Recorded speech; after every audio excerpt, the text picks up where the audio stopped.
All right, so welcome everyone. My name is Natalia, and I work with the Public Library Services Branch, which is part of Municipal Affairs. Our primary roles are to administer the Libraries Act and regulation, to deliver operating grants, operating and other grants to library boards, to support boards via training and orientation sessions, and to administer the public library network. Today I'm going to discuss appointments to library boards in Alberta, which may include municipal, intermunicipal, and system library boards. For those municipalities that have decided to offer library services in the community, it's the responsibility of municipal council to appoint members to the library board. If library board members are not legally or properly appointed, the board members as individuals and the municipality are exposed to unnecessary legal risk. So today we'll be reviewing why properly appointing board members is important, some best practices, and we'll provide some examples of motions to make appointments.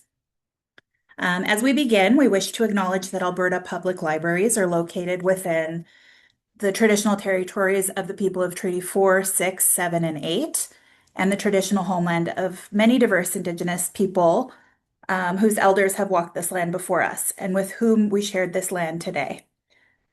We are grateful to work and live upon this territory together and for the means to learn from all of the traditional peoples of these lands. It is our commitment to First Nations and Métis people that we will continue to work to build strong and positive relationships together and to continually consider how we can bring our resources and talents from within the library community to the important work and ongoing work of reconciliation. So today I will be giving a brief overview of public library service in Alberta. Then we'll talk about making appointments. Then I'll go into examples of motions and then close up with best practices. So like I said, feel free to put questions in the chat. So starting with public library service in Alberta. The Libraries Act and Libraries Regulation are the two pieces of legislation that govern public library service in Alberta. Together, they set out the framework for library services that library boards and municipalities must work within. Public library service in Alberta is a municipally based service governed by third-party library boards. Library boards are autonomous corporations separate from council with full management and control of the library service they deliver. There are two types of library service delivered in Alberta. Local library service is library service delivered directly to residents, such as materials to check out, programs, and other service. Local library service is governed by a municipal or intermunicipal library board. Regional library service, on the other hand, is delivered through library systems, which are governed by library systems boards. Library systems are regional collaborations made up of municipalities and other jurisdictions who are members of the system. Regional service supports the local service delivered by library boards in their member jurisdictions of the system. So, for example, the computer system that manages library card holders and the collections. Regional library service benefits all members of the library system equally.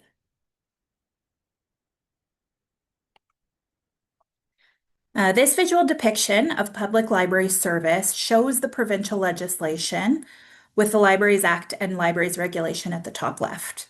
It's under the authority of the Libraries Act that library boards are created, municipal and intermunicipal boards, which govern service at a local level, and library system boards, which govern service at a regional level.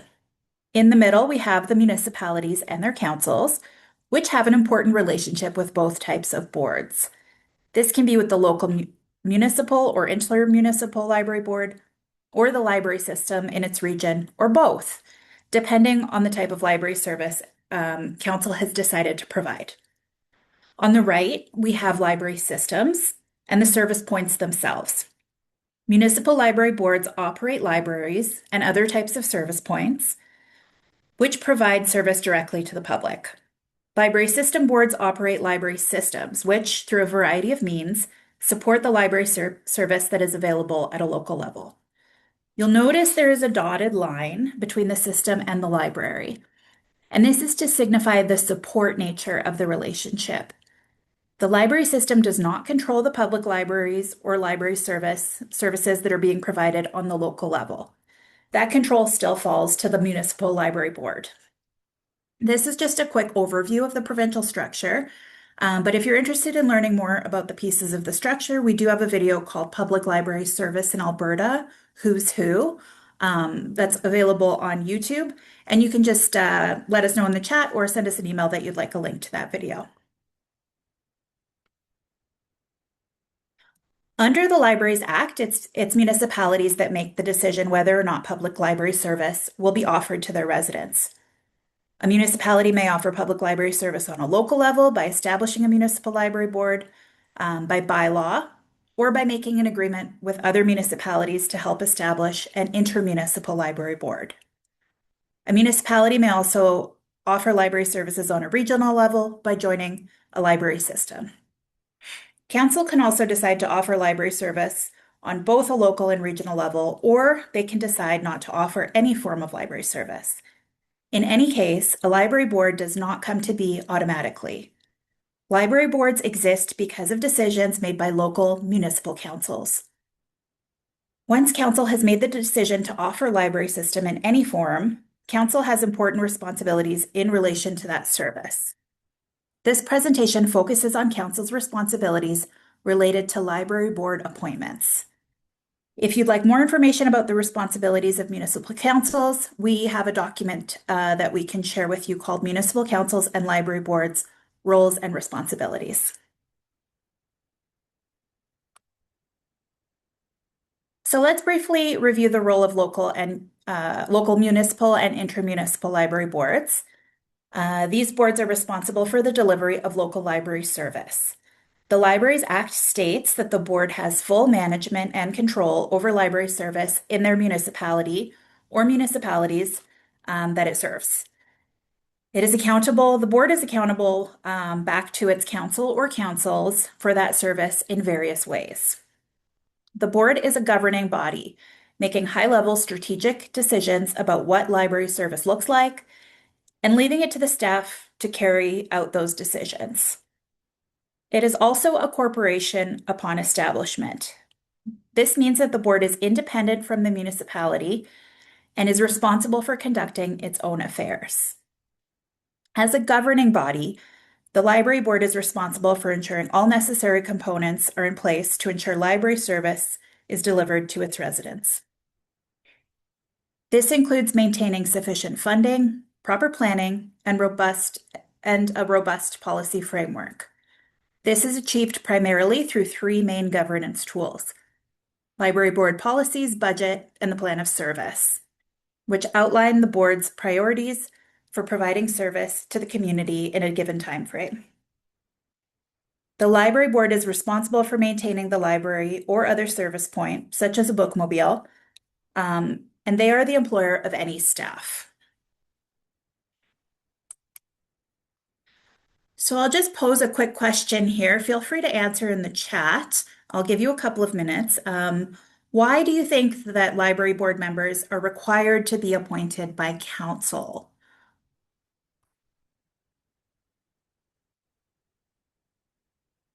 Take a few minutes here, think about why that relationship is important, why council would have the authority to appoint library board members.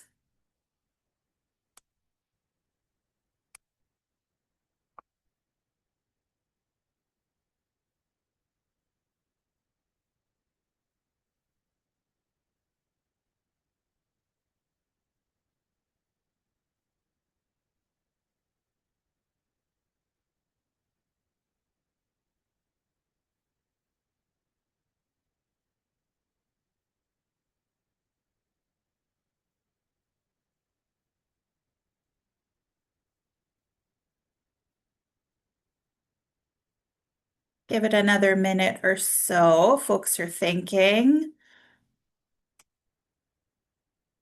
Not seeing any answers pop through here. That's okay. We'll talk about it.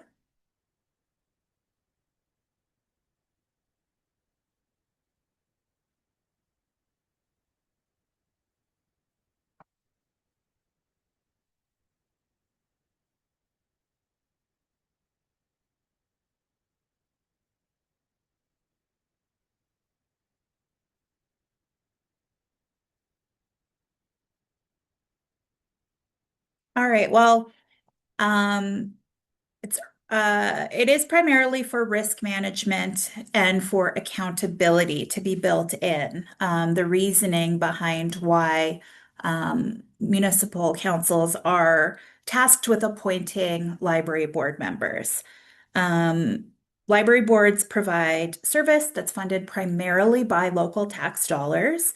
And they also expend local and provincial tax dollars. So, in that scenario, it's important to have those checks and balances. We'll get into that as we go forward today. So, let's talk a little bit about risk management. Proper library board appointments help protect the board as well as its members and the appointing municipality from reputational and legal risks. Board members are part of a corporate governing body with all the legal powers and duties associated with that responsibility. Board members must make all the decisions on behalf of that corporation. Board members need to be legally appointed to vote. There are no occasional or partial board members. Anyone who's not properly appointed as a board member does not have voting privileges. Board members or board meetings are open to the public, so anyone can attend, but anyone who is not a board member cannot be involved in the decision-making process. The corporate status of the library board is what reduces risk to individual board members if they are legally appointed. Because the board is a corporation, unappointed citizens cannot act as board members and make decisions and motions about library service. If they do, those motions and decisions could be considered legally invalid and potentially would not hold up in a court if challenged. Non-legally appointed board members would be considered private individuals and could be held personally liable in any potential lawsuit. Finally, there's a risk to the reputation of council if board members are not appointed in a manner consistent with provincial legislation. Ratepayers would likely not appreciate discovering that their tax dollars have been given to private individuals to make decisions with no legal accountability, which could reflect poorly on council.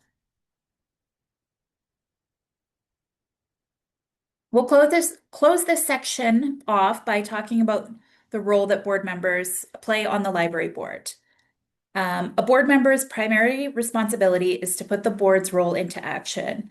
So board members are individuals appointed by municipal council under the Libraries Act. They are part of a whole. Board members need to work together to ensure the board is functional. They're also part of the community. Board members have a responsibility to represent the public interest and connect the library's activities to community needs. They must be prepared to contribute. Board members must be ready to contribute to the work of the library board through governance, advocacy, and other actions. They must be committed to the mission of the library, and board members are all equals on the board. The Libraries Act and Libraries Regulation does not distinguish between different types of board members. There are no seats reserved on the board for municipal councilors, although many municipalities choose to appoint a councillor to the board. All board members get one voice and one vote. So let's get into making appointments.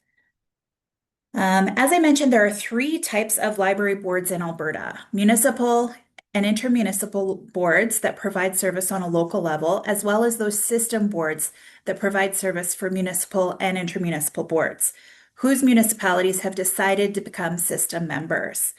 Let's look at an overview of what these three boards have in common when it comes to appointments before we look at each specific board type. So on all of these boards, all board members must be appointed by municipal council, not just the councillors who also sit on those boards. Council also has the power to reappoint and unappoint, that is, remove board members. But it's only the council with the legal authority to appoint to a library board that may appoint members to that board. Council cannot appoint an individual to a position on the board, such as the chair. Library boards have the authority to choose their own chair and any other officers it considers necessary, as stated in Section 32 of the Libraries Act. Employees of the board cannot be appointed to the board. This helps prevent conflicts of interest. Even though the board is only responsible for the direct supervision of the library manager, it's still the employer of all of the staff of the library. Motions for all board appointments should include a start date and end date for each term. These dates should include a day, a month, and a year. This helps to clarify who is responsible for fulfilling the duties of the board at that time, or at what time. A board member's terms cannot exceed 3 years. There are limits on consecutive terms of years that may be served by a board member. These limits vary by board type. We'll get into those. And the Libraries Act does not impose any residency requirement on library board appointments. So council can appoint people from other jurisdictions if they so choose, such as a neighboring community. A municipal library board is formed when a municipal council passes an establishment bylaw to form the board. As we've mentioned, a municipal library board is an autonomous corporation with full management and control of public library service delivered in the municipality. Appointments to the municipal library board are covered under the Libraries Act. Only the council that formed the municipal library board by bylaw, which is called the establishing municipality, may appoint board members to that board. The councils of neighboring municipalities cannot appoint to your board, though they can submit names for the establishing municipalities council to consider for membership. The board must consist of between 5 and 10 members. This range provides flexibility to councils. It's not recommended that councils define the number of board members in their establishment bylaws. This can be limiting if council decides to change the number of board members in the future. It may also contradict the Libraries Act if the number is not between 5 and 10. Up to 2 individuals who are also councillors from the establishing municipality may be appointed to the board. This clause helps maintain the library board as an autonomous corporation. There is a maximum of 3 years per single term for each board member. Board members may be appointed to any term length, such as 1, 2, or 3 years, 6 months, 18 months, as long as it does not exceed 3 years. An individual can serve 3 consecutive terms, regardless of the length of each of their terms. A board member who has served 3 one-year terms and a board member who has served 3 three-year terms have both served 3 consecutive terms, even though the actual lengths of their time on the board is quite different. However, the Library Act does give council the ability to appoint individuals for more than the 3 consecutive terms if a resolution is passed by 2/3 of council, allowing that individual to exceed the term limit. This must be done each time the individual is appointed beyond 3 consecutive terms. This structure encourages board turnover while allowing long-standing board members who are still interested in board membership to continue, and recognizes that it can sometimes be difficult to recruit new volunteer board members. Any vacancy that reduces or will reduce the number of members of the board to a number less than 5 must be filled by council as soon as possible. An intermunicipal board is formed when several municipalities join an agreement or jointly sign an agreement governing an intermunicipal library board. This would be called an intermunicipal agreement. After the agreement is submitted to the minister responsible for libraries, the minister may then form the intermunicipal board. Generally, up to 4 municipalities may join an intermunicipal agreement, even though more than 4 can join if they're all located in the same municipal district or county. Appointments to intermunicipal library boards are once again referenced in the Libraries Act and Libraries Regulation. And it's only municipalities that are party to the intermunicipal agreement who may appoint to that intermunicipal library board in accordance with the agreement. And an intermunicipal library board can have between 7 and 15 members. This is a higher minimum and maximum than for those municipal boards. And that higher threshold allows more members from various municipalities the ability to sit on this intermunicipal board. Councillors of the participating municipalities cannot make up more than 40% of the board. This ensures that the board is not mostly consisting of elected officials. Like municipal library boards, members may be appointed to an intermunicipal board for up to 3 terms, and each term may be up to 3 years long. An individual may be appointed to an intermunicipal library board for more than 3 consecutive terms if at least 2/3 of council passes a resolution allowing that individual to exceed the term limit. So that ability is also there, much like municipal library boards. This must be done each time the individual is appointed beyond 3 consecutive terms.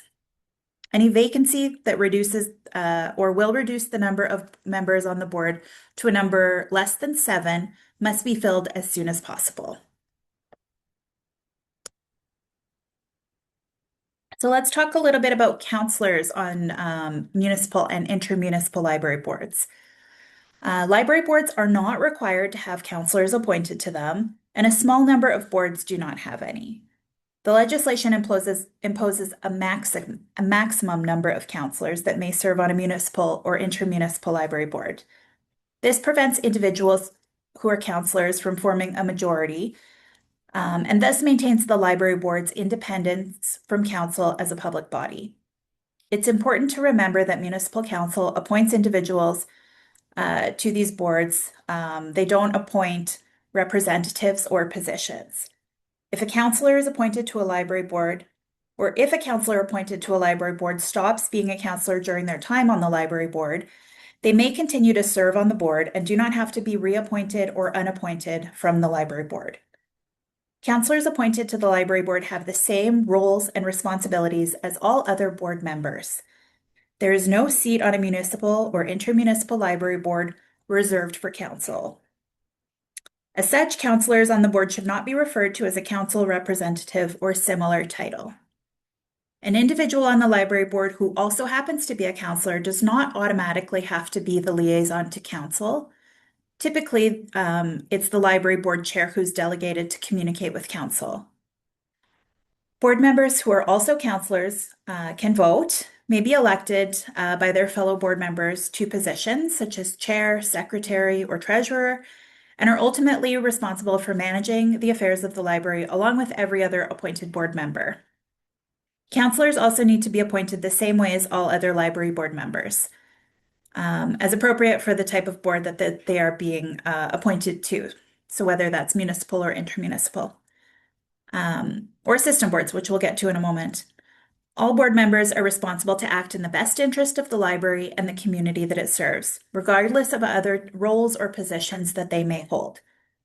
Board members may bring skills and knowledge from these other roles, but represent only themselves and their own views when it comes time to vote or make decisions.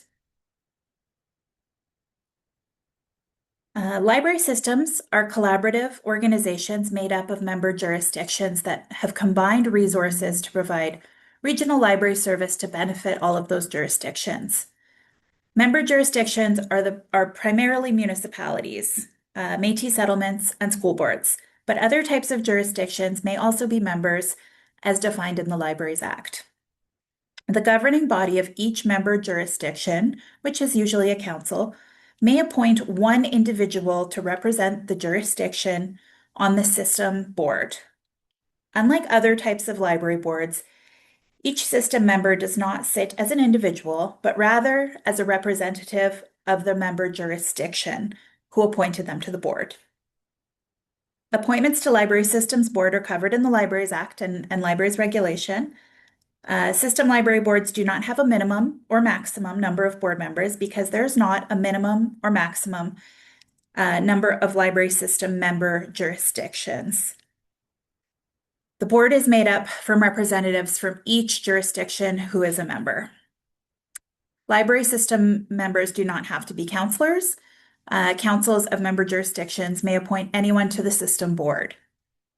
As with municipal boards, a library system board member may be appointed to a term of up to 3 years. However, a system board member can be appointed for 9 consecutive years before requiring the approval of at least 2/3 of the appointing council to exceed that limit. This limit is based on the number of years served on the library board, not the number of terms. The library's regulation also allows for alternates on library system boards under certain circumstances. This allows member jurisdictions to have representation at system board meetings even when the regular representative cannot attend. An alternate can be appointed if the appointed board member is unable to attend and has given notice to the library system board that the alternate will be attending. The alternate member cannot take the place of the regular board member for more than 2 consecutive meetings, unless the library system board passes a resolution allowing it. So let's talk about what library board appointments look like. We'll give some examples here of motions in a moment. Before I do that, I'll just go over some do's and don'ts of what to consider when making appointment motions. So starting with some of those do's, do use the legal name of the library board. The legal name for municipal library boards is set out in the Libraries Act and follows a certain naming convention. So it's the name of the municipality library board. The name of the board is based on the full formal name of the municipality. So for example, City of Edmonton Library Board, Town of Hinton Library Board, County of Minburn number 27 Library Board. The names of intermunicipal and system library boards are set out in the ministerial orders that formed those boards. Do use the word appoint in your appointment motion. Only a council who has the legal authority to appoint to your library board can do so, and it must uphold this responsibility. The board cannot appoint or unappoint its own members. Do be clear who is being appointed by your motion. Include the full names of individuals being appointed so there's no chance for confusion. And be sure that all names are spelled correctly. Use at least the first and last name. Don't just use first names only or first initials and last names or first names and last initial. Be clear when the term starts and ends. As I mentioned, there should be a start date for the term, though by default, if none is provided in the term, it is assumed that the start date is the day that the appointment is made. However, it is extremely important to have an end day with a day, month, and year. Not just a month and a year or not just a year. Because the person appointed to the library board will have legal responsibilities to that board, it's important to be clear when they have those responsibilities, right down to the day. Appointments can be made in advance if needed. For example, appointing a member whose term starts in January at the November meeting. Do also ensure that appointments are done in a timely manner, especially so there's no gap between terms for an individual, because that can put them at risk. A member whose term ended on October 15th, that is not due to be reappointed until December 15th, is not a board member for those 2 months. This means that person cannot legally perform their duties, the duties of a board member, including holding officer positions such as the board chair. Now let's go over a few things to avoid. Do not refer to a list of people that was not included in the council meeting minutes. Occasionally, councils will pass an appointment motion that appoints all the people in the list provided. This list may be an attachment that's not included in the archived minutes, which makes it unclear as to who was appointed to the board. Do not use words other than appoint in the appointment motion. Council should avoid using words like ratify, accept, and approve in appointment motions. These words imply that council is giving approval to the appointments of another body. However, if council has the legal authority to appoint to a library board, there is no other body that can do this on council's behalf. There's no provision in library legislation to extend an individual's appointment. A person is appointed to the board for the amount of time specified in the appointment motion. When that term expires, council can reappoint that individual.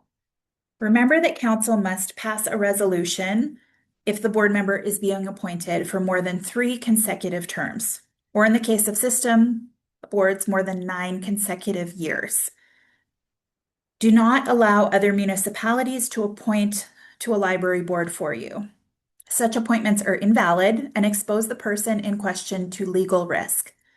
Other municipalities may recommend potential library board members, but your council must pass the appointment motion. There is no provision in legislation for retroactive appointments. This means that if council is making the appointment for October 31st or on October 31st, 2025, they cannot say that the start date was May 30th, 2025.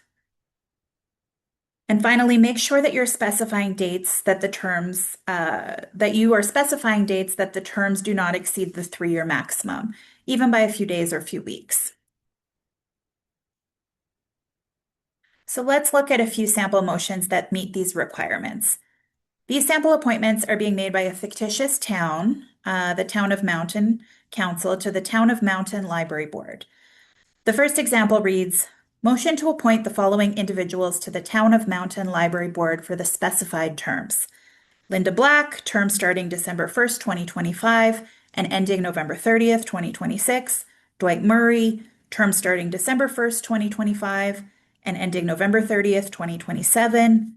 Barb Smith, term starting December 1st, 2025 and ending November 30th, 2028.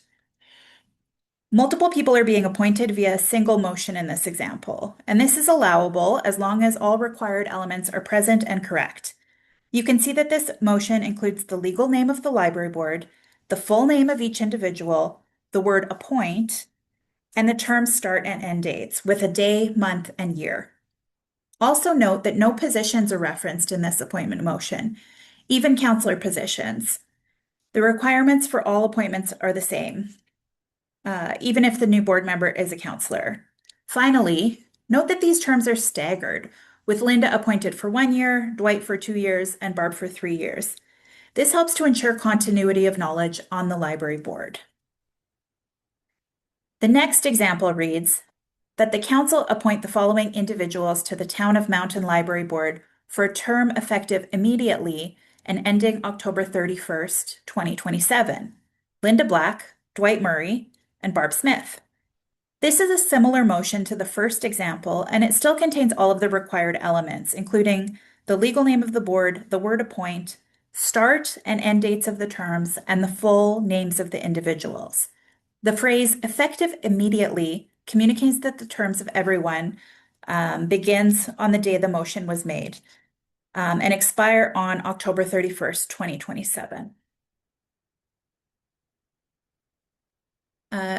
These are 2 examples of motions appointing a single individual.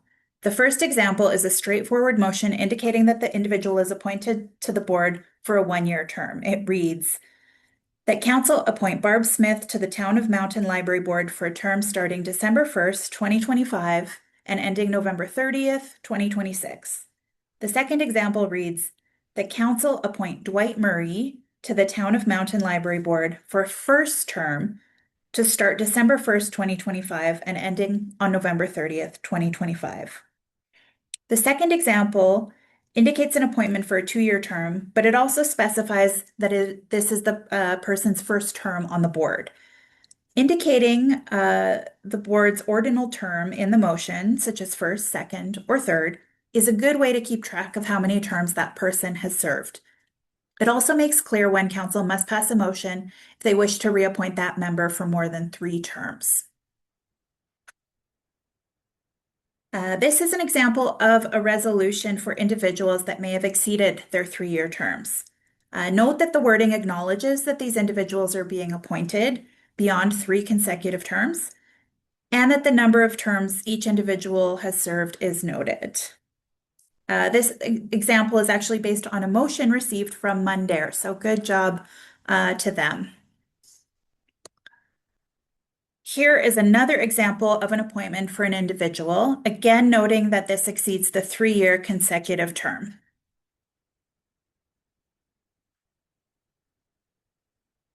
Our last example shows an appointment to the Library System Board when the board member has already served the maximum 9 consecutive years.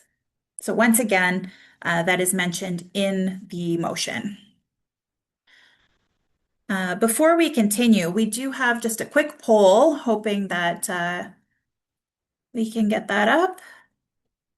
And the question is, what should be in a motion appointing a member to a library board?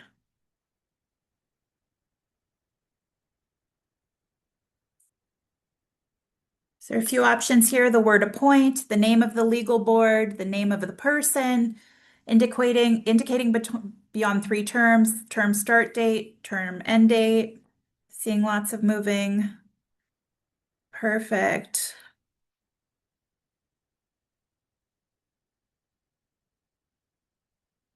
Yeah, I'm seeing that lots of these are being selected, and yes, if you got to the end, all of these are necessary.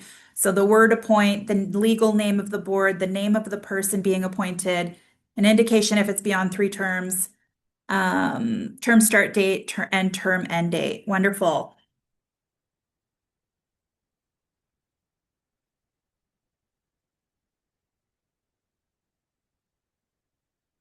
Okay, so just